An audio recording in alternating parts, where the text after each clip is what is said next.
Did it pause?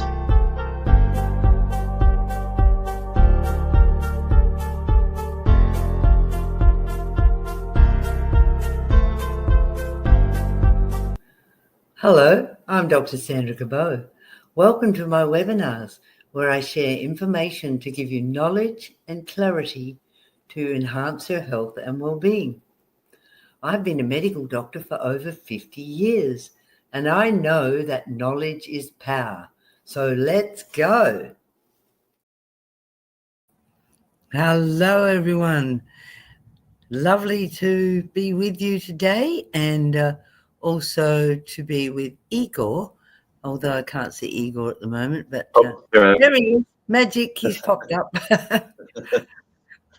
Great. Good morning, Sandra. How you doing? Well, pretty good. I've got enough energy to do this podcast, and that's what we're talking about today, because one of the most common reasons that people consult their doctor is because they're tired, and we need energy, and particularly as we get older, we're kind of told to accept that our energy will reduce. It's a normal part of aging, but really I don't accept that at all, because I'm in my 70s and I have probably more energy than I had in my 40s. So it's all about, do we have healthy cells? Are our cells making enough energy? And that really doesn't depend on how old the cells are. It really depends on how healthy the cells are. So what can we do if we are excessively tired?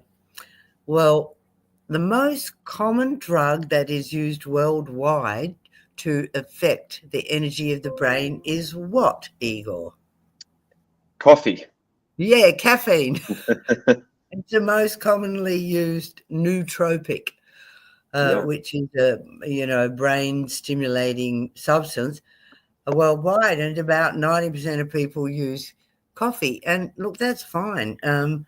Caffeine, which we find in coffee and tea, is a natural substance, and I think it was designed by the universe to help human beings cope with life.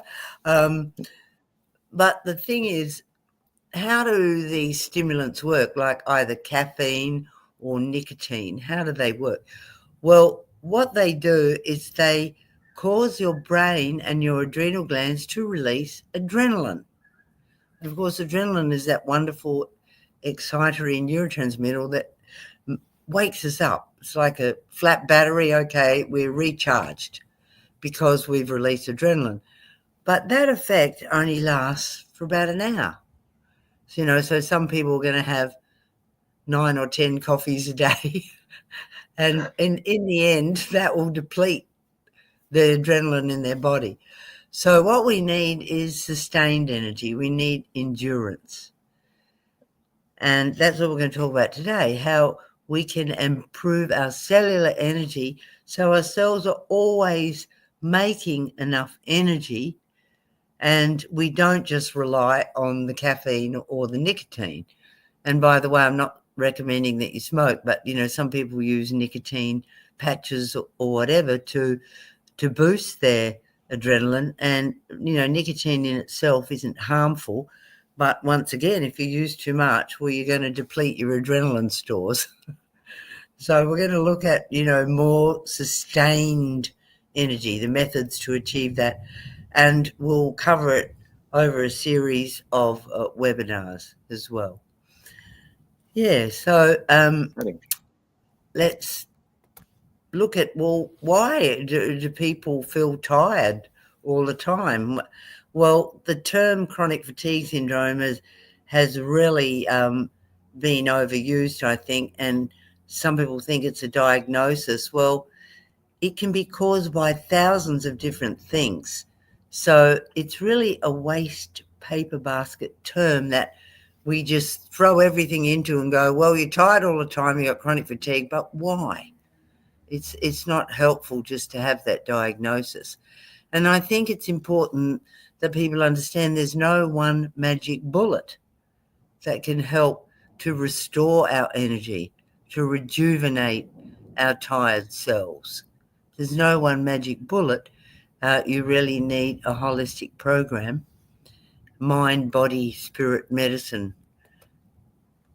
So it's not normal if you're tired all the time. And, if you're getting older and you think, well, I'm going to end up in a rocking chair when I'm 75, and that's normal. It's not normal. So don't accept it. Keep looking at why you're tired. And of course, it's hard to know how tired you are because you can't really compare it to how you felt 20 years ago because you may not remember exactly. But excessive fatigue means you can't do the things you really want to do. Your body is holding you back from your mind's desires. So that's not good. And, keep looking. What could be sapping your energy? What is your body fighting that is draining your energy? Well, one of the common things is a hidden or chronic infection, what we call subclinical. So you could have too much virus in your body. We've talked about that a lot. Perhaps you've had in the past glandular fever, which is a herpes virus, or cytomegalovirus, or you've had a respiratory virus or COVID and you've never fully recovered. In other words, your immune system is fighting that virus because there's too much virus in your body. So we need to bring down the viral load, which we can do by improving your gut microbiome and by giving you some antiviral minerals, which we often talk about, such as selenium, the most important, and zinc, and even iodine. So many people are deficient in these antiviral minerals. You could have a fungal infection. We all have yeast or fungus in our body, but once again, if it's an excessive amount, it's going to be using our nutrients and draining our energy. So perhaps you've had a lot of antibiotics in the past, or you're immunocompromised by immunosuppressant drugs, or you lack stomach acid.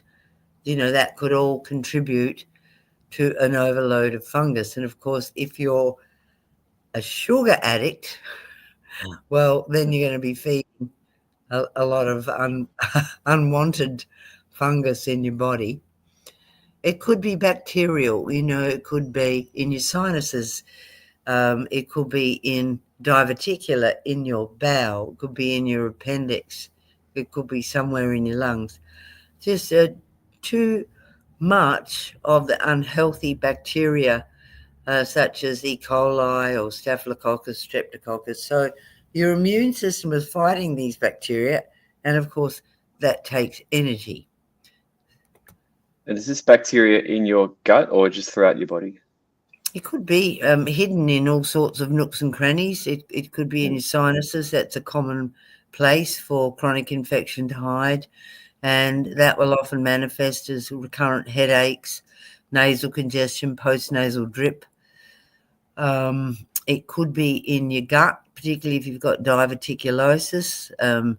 The bacteria will build up in there and other parasites can build up, particularly in people who are constipated. It could be in your bladder. It could be in the prostate gland in men. Bacteria love these little nooks and crannies, and they can hide, and people can have these chronic infections for years, which their immune system is fighting, and it's draining their energy. The other thing that's very common is autoimmune disease, and this means that your immune system is causing inflammation. It's actually attacking your cells instead of protecting you. And this can be genetic, but it can also be triggered by certain vaccines. It can be triggered by infections. It can be triggered by certain medications. And it can vary from really mild and insidious and chronic and grumbling to really severe and acute. And often you'll pick up an autoimmune disease by measuring the inflammatory markers in a blood test. So something like CRP, which is C-reactive protein, if that's a bit elevated, that is a sign that there's unwanted inflammation in your body, and that would cause fatigue. Also know your family history if you've got autoimmune disease in the family, and we can test for antibodies in your blood. There may be antibodies attacking your thyroid or your nucleus. So we can do an antibody screen to see if you have got autoimmune disease. So I've got, as you know, I've got alopecia. Does that mean I'm destined to suffer from chronic fatigue so long as I've got the autoimmune condition, or not necessarily? Well, the alopecia was a sudden, acute, severe autoimmune disease. Luckily, it didn't attack, any of your organs, just the scalp. But if you have one autoimmune disease, you are more predisposed to getting another one. But if you know how to help your immune system, keep your gut, your liver healthy, and make sure you don't have nutrient deficiencies, then you should be okay.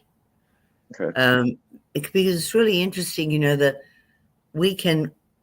you've inherited certain genes that predispose you to autoimmune disease, but you can modulate those genes through epigenetic medicine. So you can turn off the genes that you don't want to express, and you can turn on the good genes that protect you. And it's really interesting to think about the molecules in the food you eat, because your food choices are very important. The type of molecules in the food you eat actually will program your DNA. So, for example, if you eat a lot of antioxidants called polyphenols, which you find in brightly coloured fruits and vegetables, those molecules will program your DNA not to express the bad autoimmune genes. So, your diet is critically important, and that's why in autoimmune disease we look at, well, what foods you're eating that is aggravating your immune system, aggravating your DNA, or turning on the wrong genes. And the most common one in people with autoimmune problems is gluten. So you don't have to be a celiac to be gluten intolerant. But also, all the microplastics in our environment, all of the artificial chemicals in processed food, they all aggravate our gut, give us a leaky gut, which will increase inflammation. So, the diet is really important in somebody with a chronic autoimmune disease. And as I said, they may not even know they have it, because it can be really mild to really severe. Yeah. Now, when it comes to your gut, if you have a leaky gut, then that's far more likely to cause excessive inflammation and toxicity in your body, which will lead to fatigue. So if you have a leaky gut, you're going to be leaking things like microplastics or unwanted bacteria and fungi into your bloodstream. Also heavy metals and artificial toxic chemicals, and all these things will not be eliminated in your feces, but they'll leak into your bloodstream, and then they'll circulate around your body, and they will overload your immune system, and your immune system will start to be hyper reactive, and that will cause inflammation. So we always go back to the gut. So sometimes all people need to start with is a detox. So you could do the 15-day Dr. Cabot cleanse, or you could just go on an elimination diet, which is really simple, where you just eat 2 or 3 foods, and you do that for 2 to 4 weeks, and that can really reduce inflammation.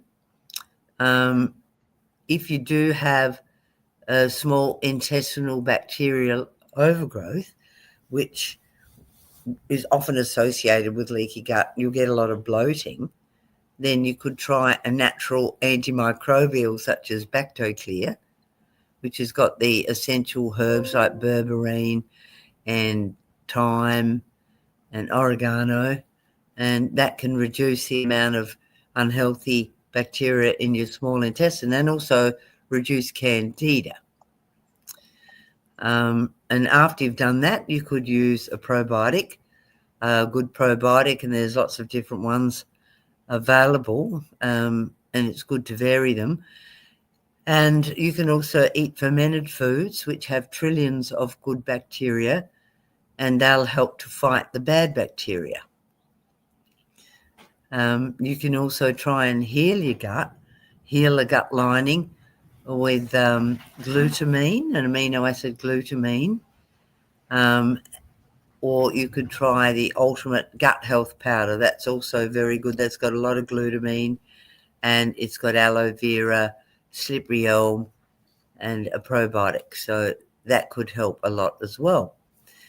And the other thing is the intermittent fasting, and I believe you do that too, Igor. I do. Most mornings, I usually skip breakfast and stick to a black coffee. Yeah, like the 16-8 intermittent Yeah. fasting. Yeah. Sometimes if I'm feeling strong enough and well rested, I'll skip the lunch as well and go dinner to dinner. Because I find that that's quite cleansing as well. Yeah. And if you're not hungry, you know what? Why do you need to eat a big meal? People think, I need 3 meals a day to maintain my blood sugar. Well, if you're a diabetic, you probably do need protein and healthy carbs more regularly. But for most people, they tend to overeat because it's a habit. And so if you're not hungry, why not just have a raw juice or a piece of fruit?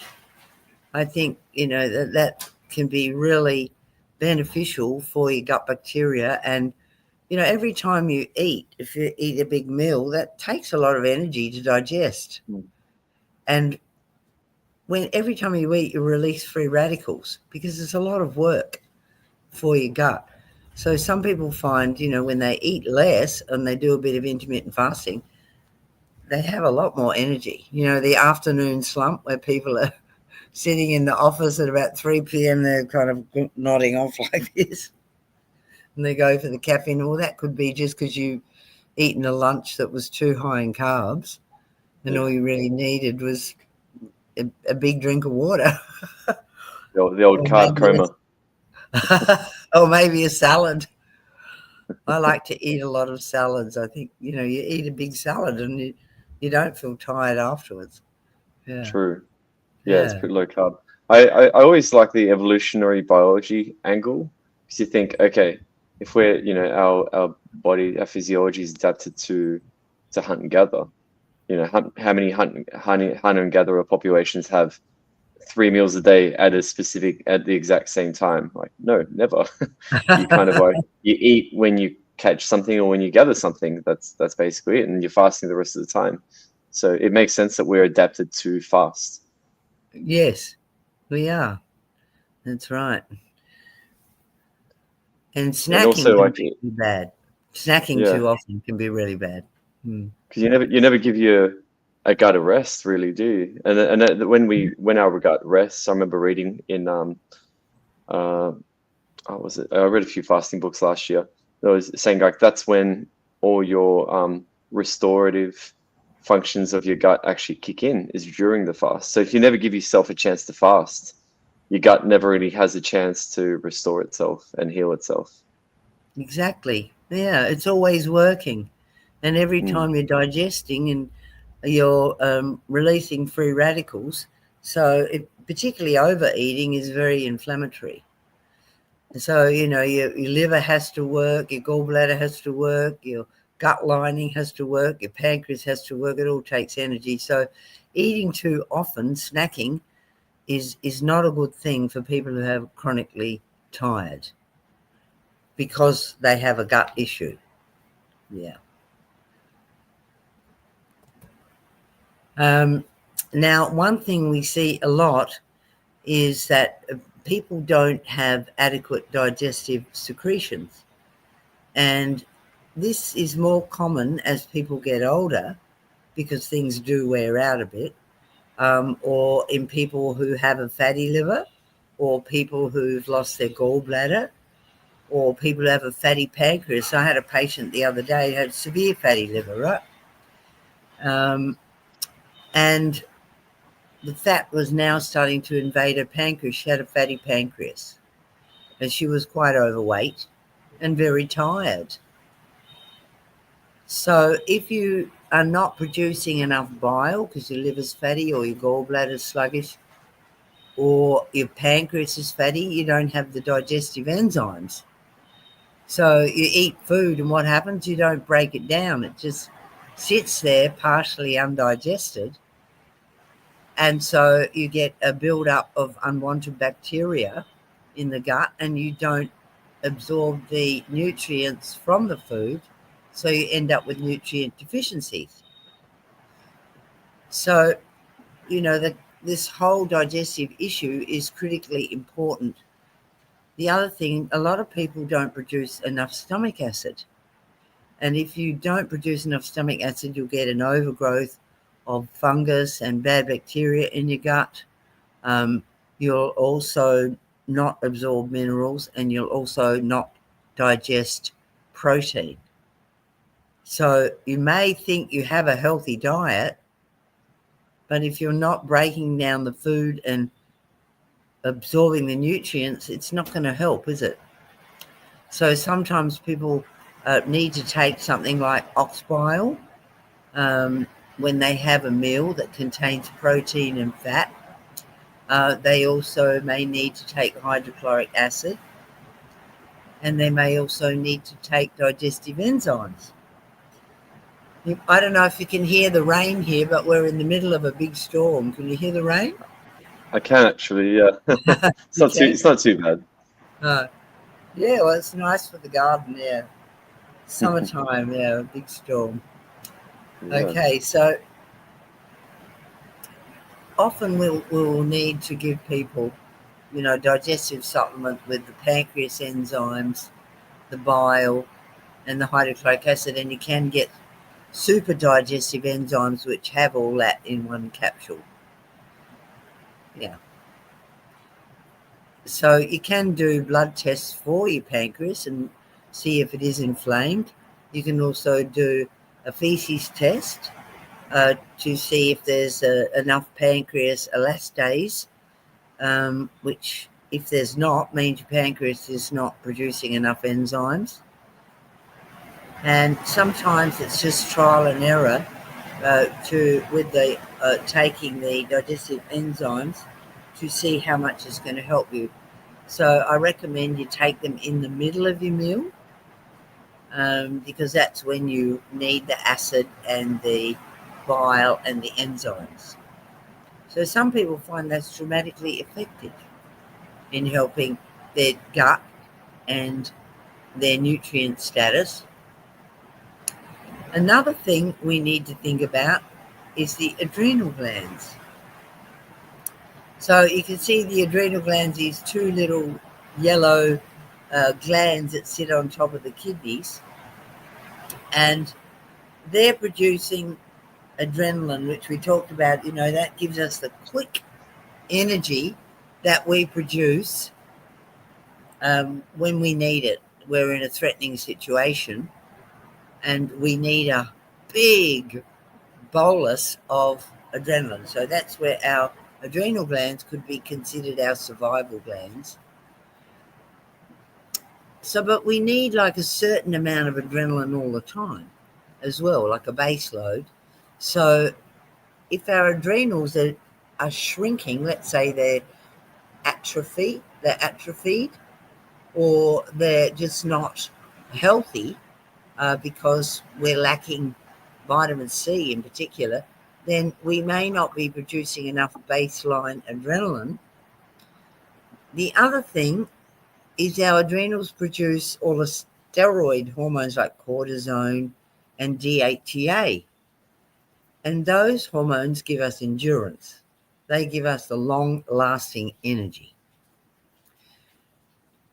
So we really need to have healthy adrenals. So our adrenals are made of fat. So we need plenty of cholesterol in our diet. We need omega-3 fatty acids. And we need magnesium. And we need vitamin C.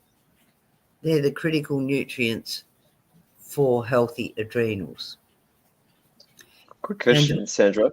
Is yeah, when someone has adrenal fatigue, does that mean is it kind of like diabetes in the sense like the body can't absorb the adrenaline as well, or what is that? well, adrenaline is released from the adrenals into the bloodstream. It's released also from the nervous system, and it's released straight into the bloodstream, and so it's there. You don't need to absorb it. It's pumped out from the glands. Right. And, that's fantastic because we need it. It might save our life, help us to react quickly. And it's the same with the steroid hormones. They're slowly pumped out during the day. And in the morning, we produce a lot more cortisol than we do at night because cortisol is stimulating, it's so that we can face the challenges of a new day. So if you get up in the morning and you feel absolutely exhausted, that could be that your adrenals are not producing enough cortisol and it's not getting into your bloodstream because it's just a lack of production. And So that's that's what easy. adrenal fatigue is. Yeah, so that's your endurance hormones. And as we get older, it's interesting, Igor, we don't produce as much DHEA, the dehydroepiandrosterone, that stands for DHEA. We don't produce as much of that from our adrenals. When we're young, we have a lot of DHEA. It's considered a youth hormone. And by the time we get in our 70s, we have about 10% of the amount we produced in our youth. So it's quite a popular supplement, DHEA. And I think it's worth taking in people who have adrenal fatigue. In America, you can just get it in a health food store or online. It's considered a dietary supplement, whereas in Australia, it's considered an anabolic steroid and you need a doctor's script. I think I must have bought some before that stuff happened because I've got some in my supplement cabinet. Have you? Yeah. Well, it has an expiry date. Probably the shelf life's about 2 years. If you keep it in the fridge, if you keep all these things in the fridge, their shelf life triples. So, yeah. I always tell people to keep their hormones and supplements in the fridge, particularly if they, there's a Black Friday special and they buy up a whole lot, store them in the fridge. Yeah. So the adrenals are critical and we can measure their function. So what can damage the adrenals? Well, autoimmune disease. Also just nutrient deficiencies, chronic stress, lack of sleep, smoking, alcohol, toxic chemicals. Our adrenals are vulnerable to damage because they're fatty organs, like our brain. Anything fatty in our body is prone to oxidative stress. So that's why we need to get these antioxidants in our diet. And also, I take a vitamin C supplement because I think it's so critical for the adrenals. Yeah. Here we've got a comment from Starflower. She says she'll need a whole fridge just for her supplements. I had the same thought, like have a little bar fridge just for your supplements. Well, hey, they'll last a lot longer. Yeah. Yeah. So, yeah, the wonderful adrenal glands. So we can do blood tests. As you can see here, we can measure your cortisol and your DHEA. And in the morning, the level is higher. It's generally the normal range is 138 to 650. We don't want to be 138. You want to be in the middle somewhere. or even higher. You want healthy adrenal glands that make enough cortisol. If you're taking a cortisol tablet, obviously that's going to affect your blood tests because that'll suppress your own adrenals. You can see in the late afternoon or evening the level of cortisol drops from 70 to 325. I remember I had a patient once, she had chronic fatigue, right? She'd had it for a decade. And she came to see me. She had multiple problems. But this fatigue was very persistent. She'd been to a lot of specialists. I said, oh, has anyone ever checked your adrenal glands? And she said, I don't know. So I said, oh, well, I can't see they have. So we did a blood test and her morning cortisol level was 19. And you can see the normal range is 138 to 650. So she had adrenal gland failure. So that's not common, but it does occur. It's an autoimmune disease known as Addison's disease. So she needed cortisone treatment, and that was life-saving. So sometimes people don't think about their adrenals. They think they're bulletproof, but they're not. And you can see your adrenal function improve, after you go on a restorative program. I mean, enough sleep is critical to restore your adrenal, stress management, which you're going to talk about, and just getting the antioxidants and the right types of fats in your diet and reducing your toxic load because, as I said, the adrenals are fragile. Okay, so it's interesting to look at the brain and its role in fatigue because our brain is making a lot of neurotransmitters, including adrenaline and dopamine and serotonin, and they're the stimulating neurotransmitters. They make us feel happy, excited, interested in life, young again, like we're a child again. We get excited. That's what those neurotransmitters do. And so if our brain is not making enough dopamine and adrenaline, whatever, then we're just going to feel flat emotionally. And because our brain controls everything in our body, every cell in our body, we're going to feel tired. We're going to have the wrong stimulation going to our cells. Our cells won't be stimulated. And it's interesting that a common presenting symptom of a depressive illness is fatigue. So some people don't realize they've actually got a clinical depression. They just think they're tired. But it's because their brain is not making enough of these neurotransmitters.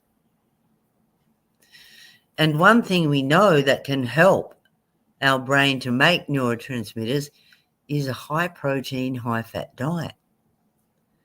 And a ketogenic diet can have a dramatically beneficial effect on your brain's production of neurotransmitters. It also can help anxiety as well as alleviating depression. We make these neurotransmitters out of protein. So we often talk about protein, don't we, Igor, that people don't get enough protein in their diet. So, you need 1 gram of protein per kilogram of your body weight per day. So if you weigh 100 kilograms, you need 100 grams of protein. There's more than you think. Yeah, well, 1 egg only has 6 grams. Yeah. So 4 eggs and not even a third. Eggs. Yeah, well, eggs are definitely a good antidepressant for your brain because they got a lot of choline, and that is essential for making acetylcholine neurotransmitter. And they have a lot of protein, and they have the healthy cholesterol, which helps your adrenals to make the steroid hormones. So yeah, I'm a big believer in bumping up the eggs. Yeah, so what can we do to help our brain's production of neurotransmitters? Well, we can exercise.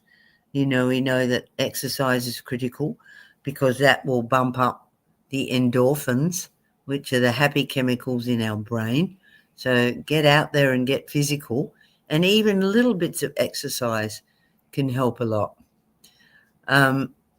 Also, we can use different supplements to help our brain make neurotransmitters. Magnesium has been shown to help with stress, anxiety, and depression, and that's because it helps our brain to make more neurotransmitters.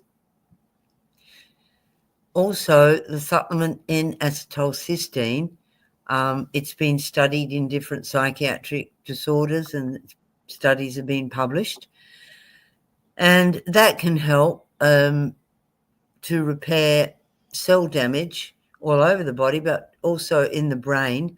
So if we have inflamed neurons that are not producing enough neurotransmitters, you may find that a supplement of N-acetylcysteine can help with your mental fatigue. So, your brain has a lot to do with your energy. And I think, a lot of people don't know how to tap into their inner energy. So for me, I do meditation, and sometimes I think, when I get into the breath, I think, wow, there's so much energy in my breath, but I wasn't aware of it. But through the meditation, I focus on the breath, and then I become aware of the powerful energy in my breath. And when I become aware of it consciously, it tends to infuse my body. So I think mental and energy, it's not just physical, right? It's experiential. And people lose touch with that energy inside of them, and it's there to take advantage of. So it's interesting the way we look at energy on a experiential level. That's exactly what I'll be talking about. Yeah, that's good. Yeah. All right. We can also use amino acid supplement, like some people find creatine is helpful for their mental energy, a creatine supplement. Some people find tyrosine is an excellent amino acid supplement because that's what our brain uses to make adrenaline and dopamine. So you can use these amino acids. Generally, they're very safe. The only contraindication to tyrosine is if you are on drugs for Parkinson's disease.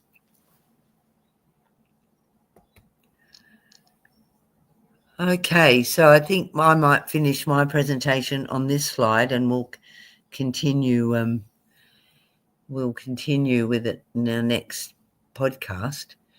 Iron deficiency. Anybody who is tired should have a blood test called a serum iron profile. Basically, it's just a blood test for iron studies. So we look at the total amount of iron in your bloodstream, your serum iron, and that's what your body is using all the time. It's free iron. It's available for your cells to take up. And the other thing we look at, you can see down the bottom of the table, is ferritin. And that is the total amount of iron stored in your body. So I often explain these tests as iron. The free iron is the cash in your pocket. You need it. You need it. You don't know when you're going to need it, but you've got it quick.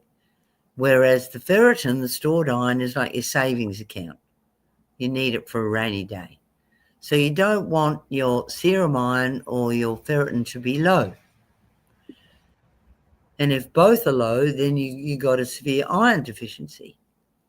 And that will make you exhausted because iron carries the oxygen around your body to every cell in your body. And without oxygen, your mitochondria can't make energy. It's an extremely common cause of chronic fatigue, particularly in younger women with heavy menstrual bleeding. So the most common cause of iron deficiency is blood loss. So we have to check the patient, do they have blood in their feces? Are they losing blood from their gut, from cancer or an ulcer or inflammatory bowel disease, or a parasite? The other cause could be that you're taking antacid drugs, which are stopping you from absorbing iron. And the other cause could be heavy menstrual bleeding, in which we can treat, go and see a gynecologist, and we can also use hormone balancing with bioidentical progesterone to stop the heavy bleeding. And people with a severe iron deficiency, they need an intravenous iron infusion. And that works within a few days. You feel fantastic. But you've always got to treat the cause. So if your iron's very low, have the appropriate tests. Yeah. Is iron deficiency quite common amongst vegetarians, or do they get enough from? It's more common amongst vegans. I mean, if Okay. vegetarians eat eggs, they're better off because eggs are a good source of iron. But vegans need to take an iron supplement. But some people have trouble absorbing iron supplements. Actually, we've got a comment here from Starflower who said that she took a heme iron capsule and had an allergic reaction. Yeah, well, there's lots of different iron supplements on the market, so you have to experiment a bit. But if you take the iron with citrus fruit, you'll often absorb it better because you need vitamin C to absorb iron. Some people try liposomal vitamin C. That might say again, no, you can't get liposomal iron. That's a good idea. Maybe somebody should develop a liposomal iron. But it's not fat soluble. Iron's not fat soluble, so I don't know if that would work. Yeah. All right. And there's somebody who's asked, how do we make a telehealth appointment with me? Well, you just go, you just ring our office or look up cabothealth.com.au and email us from cabothealth.com.au, and you can make a telehealth appointment. We have nutritionists, naturopaths, and I still do telehealth as well. So that's available. Yeah.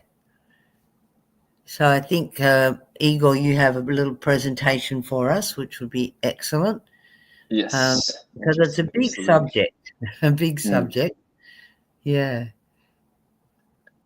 Cool. So I'll just, I think you have to take your one. Oh, wait, no, I think I can just do it from here. Okay. All right. Thanks, Sandra. That was very informative. I'm really looking forward to second and third parts. I've been putting down notes like, okay, I need to get some of this stuff and look into this. So I'm learning just as much as everyone on these presentations. Yeah. Yeah. So my presentation is looking into around behavior and mindset side of things. And thanks, Sandra, for covering the biology. So fatigue, so obviously you've talked about gut, liver, nutrient, hormonal factors, and I'll be talking about the psychological and behavioral energy drains. So some really interesting ones. Something that I've been quite fascinated by. Read many books about what causes these imbalances and what causes impacts your willpower, which then impacts your energy levels and therefore can lead to fatigue. So yeah, we've got a lot of drains, which I'll be diving into. And then some of the things I've mentioned before, like around overthinking, decision fatigue, emotional load, some NLP tools that I'm sure if you've seen this, you've probably heard me talk about these, but I think it's worth reiterating for those who haven't. Yeah. So you've talked about all the biological factors. So we don't need to go into that. Willpower. So there's a really interesting book I read in my 20s called Willpower by Roy Baumeister, and it's based on PhD research around our energy levels in a typical day. And what what behaviors and what aspects can actually drain those energy levels. So he talks about how every day, if you imagine you've been given a cup of willpower, like that's all your energy for the day. That's Yeah. so when people say, "Oh, I can't be bothered," it's usually a sign that their willpower cup has been fully drained. And Right. um, and what are those things that drain our willpower cup? So making decisions, even something, yeah. So I'll go into that in the next slides. Emotional strain. So obviously, if there's a lot of tension, like emotional tension in the house with your partner, with your kids, Yeah. that kind of thing, that can really drain. So that's why it's important to have a peaceful home. Yeah. If you've got issues going on, really try and address them and put them to bed, because you don't like that tension can really drain your willpower. Switching tasks, we all like to think, oh yeah, we're good at multitasking. We're not. The research shows that we can't actually multitask. What we can do is very quickly switch between tasks. But the more we quote unquote multitask, which is Hmm. essentially switching between tasks, the more that drains our willpower cup. So Right. that's why it's really important to switch off your notifications, whatever you're doing, really focus on that. Yeah. And really, because anytime someone distracts you, it takes about 20 minutes for you to get back to that same level of intensity that you were at before on whatever it is that you're doing, like Hmm. what they call deep work is especially. Hmm. Um, yeah, so checking emails, I'll go into that in the next slide. Overthinking, I'll talk about that. Delaying tasks that you fear. There's a really good practice I've started doing called the scary hour, where I just have 1 hour in my week where whatever it is that I'm fearing for whatever reason, I'll just do it in my scary hour. And then That's cool. so I'm like, okay, here's the things I'm doing in my scary hour. Send that email that I'm scared to send, call that person I'm like fearing. So just get it all done in one go. And then you're Yeah. not conscious and think like you're That's a consciously great kicking. idea. Yeah, that's a Yeah, great idea.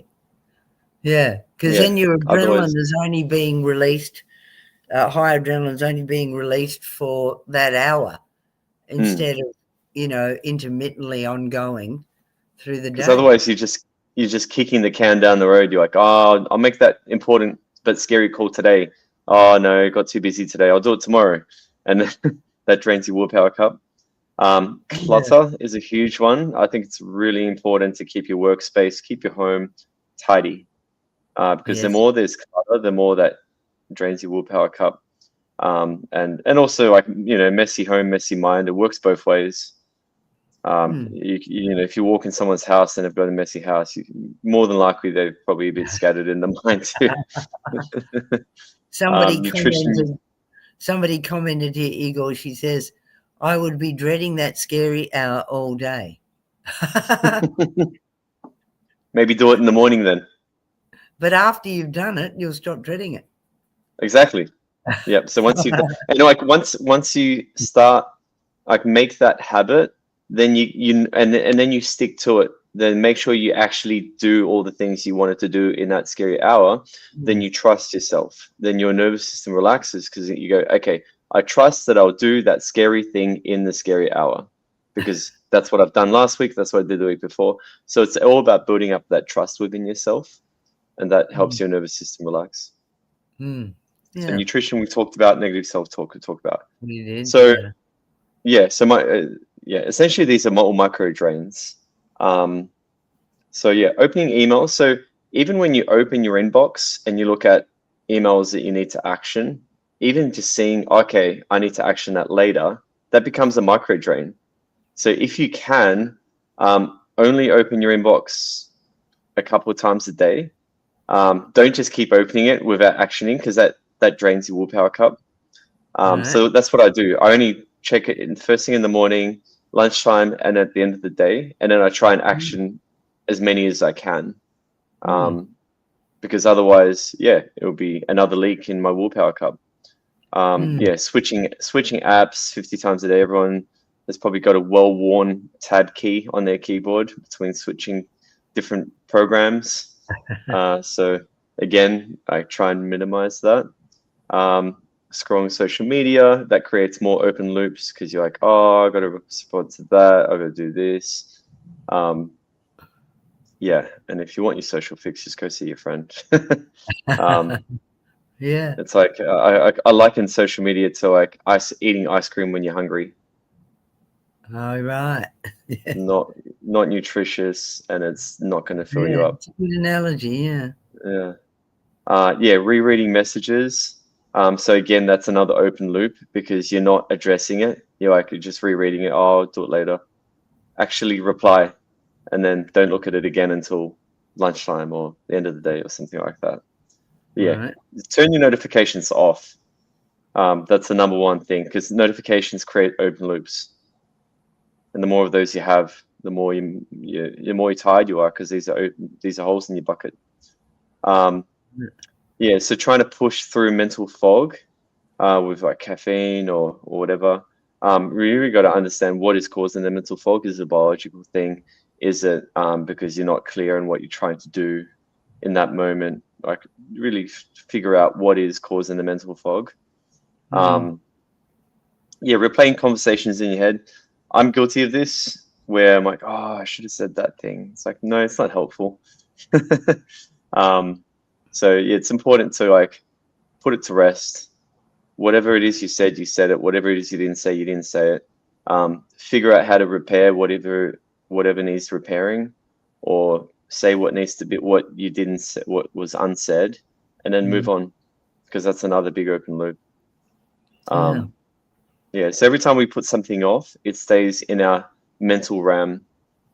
And if you imagine, yeah, so rapid memory, right? Was it rapid random access? access memory, random access memory. Yeah. So if you're a computer nerd like me, that's basically your temporary memory in your computer, and we've all got that too. It's quite a we've got a lot less than a computer does. You know, we can only remember so many bits of information in our short-term memory, and the more open loops we have, the more we are filling that up, and then we start being forgetful, and then even more tired. Right. So yeah, open loops obviously we've talked about. So our brain hates unfinished tasks. So anytime I say I should, that becomes an open loop. So try and remove that word from your vocabulary. Maybe replace it with I could. So that's a good little NLP practice. So they open loops cause our stress hormones to spike, mental clutter, nighttime overthinking. So if you struggle with sleep, and we talked a bit about this in our sleep episode, have a notepad next to your bed. So, and write everything down, and see if you can get into the habit of journaling before you go to sleep, because that unclutters your mind. The more you get used to just like writing it all down, and if you don't have very good writing like I do, I actually voice journal, which is even easier because then you're not writing stuff down. You just go, oh yeah, journal, just get it all out, get it all down, clear your mind, do some breathing exercises. Emotional exhaustion, we talked a bit about that before. Fatigue from nothing visibly happening.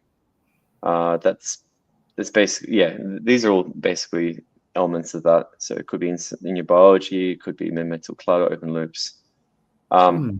So if we can, so these are anchor points. If you can anchor mental decluttering to journaling, and you're getting consistent with that, then your nervous system relaxes because you're like, okay, I've got an outlet for that. I trust that outlet, and I know that this will be dealt with at that time. So that also reduces that stress, and anchoring your scary things to the scary hour. It calms your nervous system too. Somebody has said it should be a scary 5 minutes. An hour's too long. Okay, there you go. Depends how many things you need to get done. That's true. Yeah. Yeah, if you can get it done in scary 5 minutes, awesome. More power to you. Decision fatigue. So it's important. Even simple things like, what am I going to wear today? That drains the willpower. So this is why Steve Jobs he wore the black turtleneck, and his wardrobe was literally full of black turtlenecks and I those didn't jeans. know that. Yeah, he didn't diversify much in his I think wardrobe. if you told that to a woman, it wouldn't go over well, Igor. Women Probably like not. variety and fashion and all that. Sure. But yeah, I see what you're saying. The less decisions you have to make, But even if you can reduce the amount of choices that you have, so let's say instead of 50 dresses, you've got 10. That's much easier to choose from than 50. Well, that wouldn't work for my mother, my late mother, because she had about 200 pairs of shoes. Her passion was shopping. Yeah. I'm still wearing all her clothes, which are very nice. But And even if you can make those decisions at the start of the week, you can go, okay, what am I going to wear this week? And have your outfits go, okay, there's my Monday outfit all hanging together. There's my Tuesday outfit. So then when you get up, you're like, oh, I know what I'm wearing today. That's one less decision. And I have consistent breakfasts. Like, okay, and sure, I mix it up between the couple, but I don't overwhelm myself by having an infinite number of recipes. So it's one less decision I have to make. So the more you can streamline your decisions throughout the day, the fewer drains you have in your willpower cup. Yeah, and the more time you'll have, and time is so precious. Yeah. Yeah. So yeah, when your willpower cup is depleted because you're procrastinating, you get snappy. When we've run out of willpower, end of the day, you get snappy at people.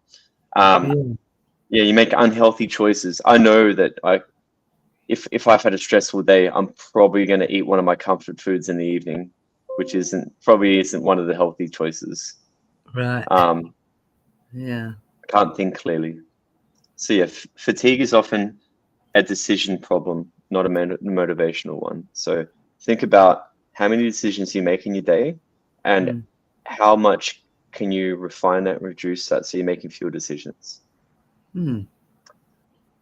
Yeah. So we're kind of running out of time. So maybe I'll pick this up again next week.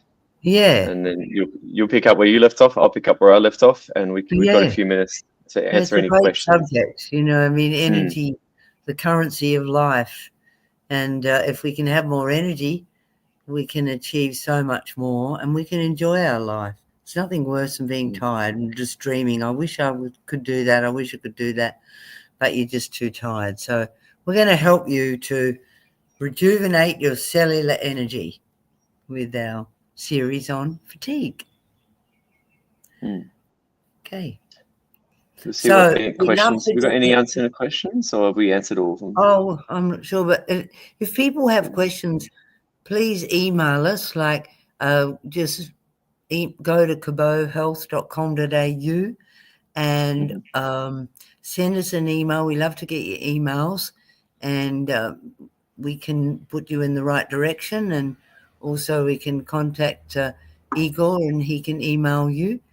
But I think we have covered most questions. I have a stalker, so can't keep comments up. Okay. Someone's got a stalker. I mean, I guess that would drain you as well if you're worrying about that all the time. Wow. So yeah, don't have a stalker. Yeah, that's right. Okay, well, and lovely to talk to you, Igor, and lovely to share our knowledge with everyone. And we look forward to doing our next podcast on energy. That was our most popular live stream so far. We've had about 20-25 people tuned in at the time, so that's good. Oh, that's great. Yeah. Hopefully even more next week. Yeah. Or next fortnight. Spread the word. Spread the word. Yeah. Get energized, guys. Thanks, Sandra. Thanks, everyone. Have a good couple of weeks. Well, thanks for being part of our webinar. If you have any questions or new topic suggestions, email us at support@liverdoctor.com. And don't miss our next webinar. Be sure to follow us on social media and subscribe to our newsletter at liverdoctor.com. Bye for now.